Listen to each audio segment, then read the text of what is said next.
What most people misunderstand about empaths is this. They assume the issue is social skill. That somehow, if an empath has few or no friends, it must be because they don't know how to connect. But that's not just inaccurate, it's backwards. Empaths don't lack connection skills. In fact, they often operate at a level of emotional perception that most people never reach. They read tone, micro-expressions, inconsistencies between words, and feelings. They don't just hear what's said. They register what's meant, what's hidden, and what's avoided. And that level of awareness changes the entire social experience. Because once you see beneath the surface consistently, surface-level interaction starts to feel empty. Small talk isn't just boring to an empath, it's disorienting. It feels like participating in something artificial, like everyone agreed to stay on the surface while pretending depth isn't available. Conversations become predictable. Reactions feel rehearsed. Emotional exchanges lack sincerity. And over time, this creates a quiet but persistent sense of disconnect. So the empath faces a choice whether they consciously realize it or not. Do they keep engaging in interactions that feel shallow and misaligned just to maintain social volume, or do they step back and wait for something real? Most choose to step back. And that's where the misunderstanding begins. From the outside, it looks like withdrawal. It looks like isolation. But internally, it's not driven by fear. It's driven by discernment. Empaths are not looking for more conversations. They're looking for honest ones. They're not interested in being surrounded. They're interested in being understood. And once they realize how rare that is, their standards naturally rise. This is where the social circle starts to shrink. Not because people reject them, but because they quietly opt out of interactions that don't meet a certain level of authenticity. They stop forcing laughter. They stop pretending interest. They stop investing energy into dynamics that feel one-dimensional. And here's the part most people miss. This isn't a loss. It's a filtration process. The empath isn't becoming less social. They're becoming more precise, more intentional, more aligned with what actually fulfills them instead of what simply occupies their time. But there's a cost to that precision. Depth is rare. Genuine emotional presence is rare. People who are comfortable being seen clearly, and who can see others clearly in return, or not the majority. So when an empath raises their threshold for connection, the number of people who can meet them there drops significantly. And they know that. They understand, often without putting it into words, that choosing depth means accepting solitude more often than others do. But to them, that trade-off makes sense. Because being alone doesn't feel nearly as heavy as being surrounded by people who don't truly see you. So they become comfortable in that space. Not because they don't value relationships, but because they value real ones too much to settle for anything less. And when you understand that, everything changes. The narrative shifts from, why don't they have more friends, to a much more accurate question, how many people are actually capable of meeting them at the level they live on? Because when someone is wired for depth, surface-level connection doesn't just feel insufficient, it feels dishonest. And most people would rather have company than truth. An empath would rather have truth than company. The next piece of this becomes even more practical, and in many ways more misunderstood. When we say empaths absorb energy, it can sound abstract, almost mystical. But there's a very real psychological mechanism behind it. Empaths are highly attuned to emotional states, not just in a cognitive way, but in a physiological one. Their nervous system responds rapidly to the emotional cues of others. Tone shifts, tension in posture, subtle changes in breathing, these aren't just observed, they're felt. And when you're around someone who is anxious, frustrated, manipulative, or emotionally chaotic, your body begins to mirror that state whether you intend to or not. So over time, social interaction stops being neutral. It becomes costly. This is where the pattern starts to form. An empath spends time in a group, or even one-on-one, and walks away feeling drained. Not tired in the normal sense, but depleted. like something has been taken rather than exchanged. At first, they don't always understand why. They may assume it's just introversion or stress.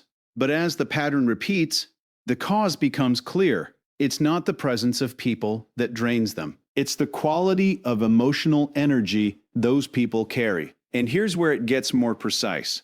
Most people regulate their internal state independently. An empath, on the other hand, often regulates in response to the environment. That means if they're surrounded by unresolved tension, they feel it. If they're around negativity, they process it. If someone is masking insecurity or anger, the empath picks up on the mismatch, and their system works to reconcile it. That's effort. Constant, invisible effort. Now imagine doing that across multiple relationships, across days, weeks, years. Eventually, the empath reaches a point where their internal system starts to push back. Not emotionally, but strategically. They begin to reduce exposure. They start declining invitations.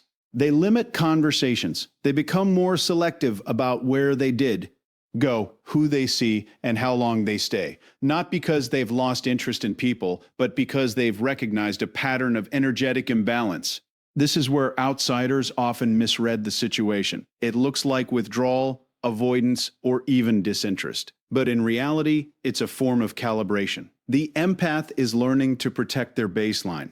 Because once you become aware that certain environments consistently disrupt your internal state, continuing to expose yourself to them isn't kindness. It's negligence.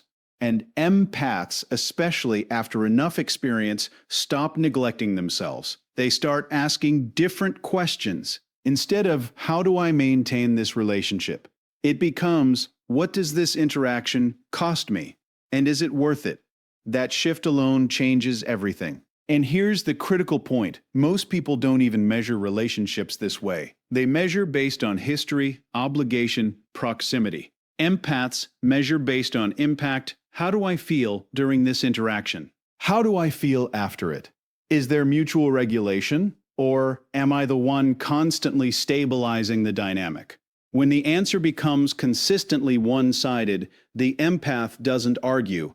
They adjust. This is why their circle gets smaller, but more stable. Fewer people, less chaos. Fewer interactions, more clarity. They're not trying to maximize social contact. They're trying to optimize internal equilibrium. And once they experience what it feels like to be around someone who doesn't drain them, someone who is grounded, self-aware, emotionally consistent, the contrast becomes undeniable. It raises the standard permanently. At that point, tolerance for draining dynamics drops to near zero. So what looks like distance is actually refinement. What looks like isolation is actually control. The empath isn't retreating from people, they're eliminating unnecessary interference. Bacall says, when your internal state is constantly influenced by your environment, protecting that environment becomes a priority, not a preference.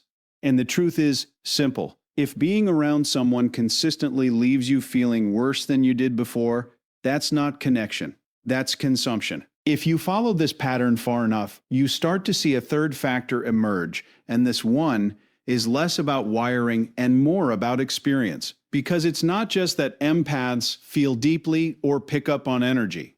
It's that, over time, they learn what happens when those traits are placed in the wrong environments.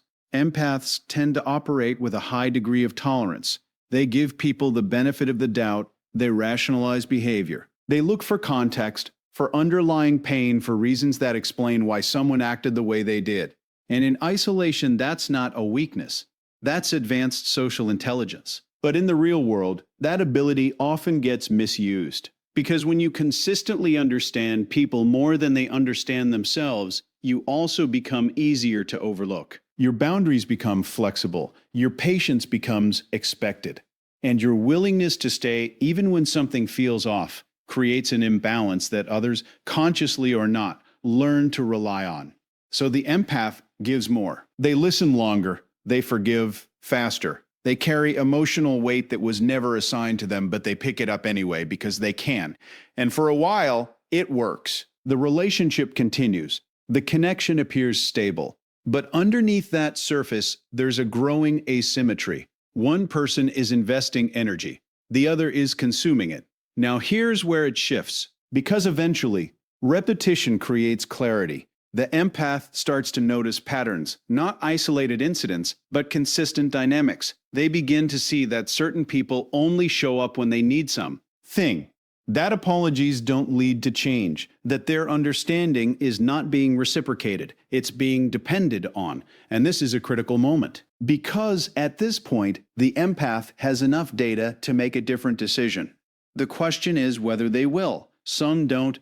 Not immediately. They stay longer than they should, hoping that insight will lead to transformation. But over time, even that hope starts to erode, not because they become cynical, but because they become accurate. They realize that understanding someone doesn't oblige you to tolerate them. And once that distinction becomes clear, behavior changes quickly.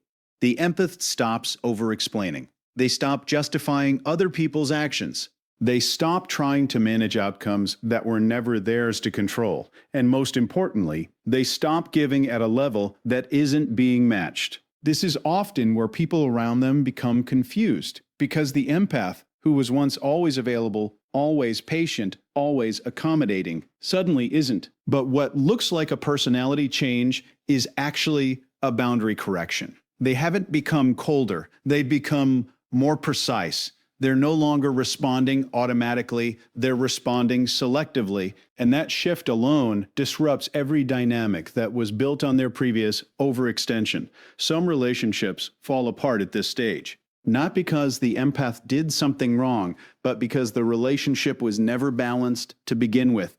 It was sustained by their willingness to carry more than their share. And once that willingness is removed, the structure collapses. This is why their circle often shrinks so dramatically. Because when you stop overgiving, you also stop being compatible with people who are benefiting from it. And there are more of those people than most realize. But here's the part that matters.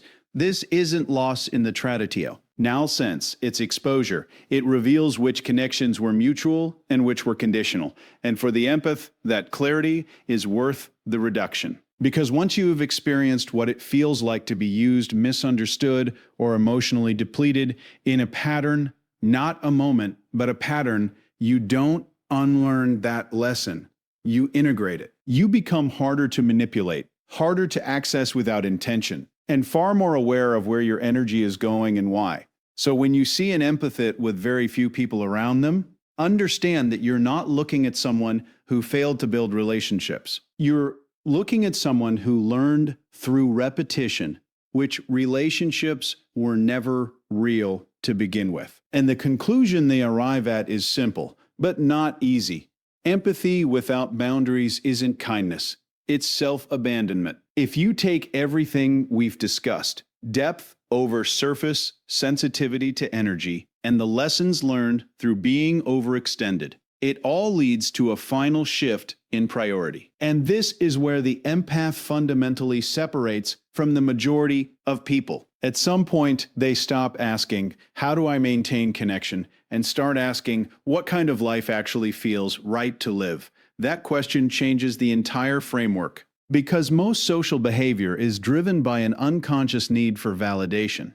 People stay in conversations they don't enjoy, relationships that don't fulfill them, and environments that exhaust them, all to maintain a sense of belonging.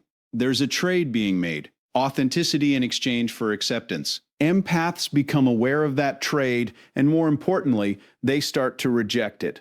Not in a dramatic or confrontational way, but in a quiet, deliberate recalibration.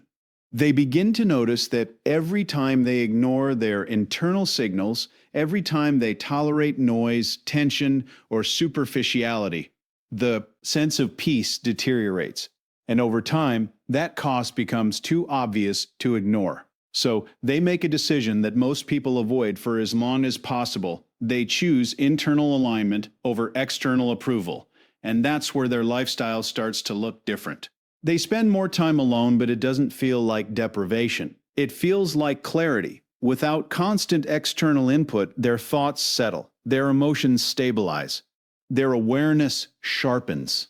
They're no longer adjusting themselves to match the environment. They're allowing the environment to reveal whether it matches them. That's a reversal of control. And once that happens, the need to be liked begins to lose its influence. Not because they've become indifferent, but because they've experienced something more valuable than approval: coherence. The feeling that who they are internally is no longer in conflict with how they're living externally. That's a level of psychological consistency most people rarely reach. Now, from the outside, this can be misinterpreted. People may assume the empath has become distant, detached, or even arrogant, but those interpretations usually come from individuals who are still operating within the approval-based framework. To them, choosing peace over participation doesn't make sense. But to the empath, it's not even a question anymore, because they have already tested the alternative. They've been in the crowded rooms, the constant conversations, the relationships maintained out of habit rather than alignment. And they've seen the result: more noise, more confusion, more internal conflict, so they simplify. They reduce unnecessary interaction. They become highly selective about who they allow into their space, not out of fear, but out of respect for their own mental and emotional state. They prioritize environments that feel calm, grounded, and genuine. And in doing so, something interesting happens. Their relationships, while fewer, become significantly more stable. There's less performance, less misunderstanding, less emotional volatility. The connections they do maintain are based on mutual awareness, not obligation. There's space for silence without discomfort, honesty without consequence. That's the standard now. And once that standard is set, there's no incentive to go back. Because the empath has realized something that most people spend years avoiding. Being surrounded by the wrong people is a far more subtle, but far more damaging form of discomfort than being alone. One is obvious and temporary. The other is constant and cumulative. So they choose carefully, not perfectly, but consciously. And that's the distinction. Their life is no longer built around reacting to what's available. It's built around responding to what's aligned. Every interaction, every relationship, every environment is filtered through a simple question: does this contribute